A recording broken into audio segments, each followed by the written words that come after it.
बिस्मिल्लाहिर्रहमानिर्रहीम। अस्सलाम वालेकुम वरहमतुल्लाहि वबरकातुहू। अगर ख्वाब में कोई शख्स कीकर का दरख्त देखता है या उसकी टहनियाँ देखता है या उसका फल देखता है, तो कीकर का दरख्त ख्वाब में देखना या कीकर को ख्वाब में देखना,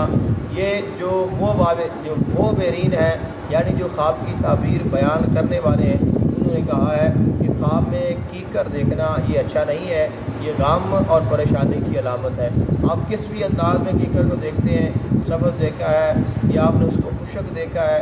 या आपने उसकी टहनियाँ तोड़ी हैं या उसको आपने फल लिया है या आपने किसी को दिया है या किसी ने आपको दिया है, जितनी भी इसकी ताबीरें हैं, यानी कि जो कीकर है ये ख्वाब में आना अच्छा नहीं है, ये गम की अलामत है। अब इसके दर्जे हैं कि अगर आपने कीकर को देखा है, बहुत ही सरसब्ज़ है, शादाब है, बहुत बड़ा दरख्त है और उसके नीचे आप उसके साए में बैठते हैं, तो इसमें अच्छा हो सकता है कि कोई ऐसी चीज़ तो है कि जिसके साथ आप गम या परेशानी पहुंच सकती है, लेकिन फिर भी आपको सुकून पहुंचेगा। और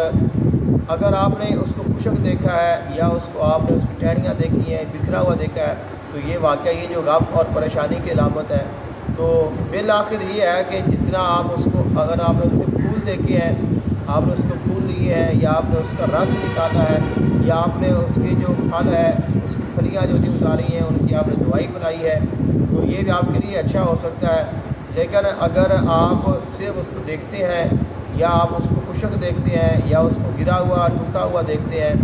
तो फिर या कोई आपको देता है या कोई आपसे लेता है, तो ये सारी चीज़ें हैं, ये गम की अलामत है। लेकिन अगर आपके ख्वाब में कीकर आया है, तो फिर आप तौबा करें, इस्तिग़फ़ार करें, जो मुनासिब है वो आप सदका और खैरात करें। इंशाअल्लाह अल्लाह ताला आप अपनी रहमतों का नुज़ूल फरमाएगा।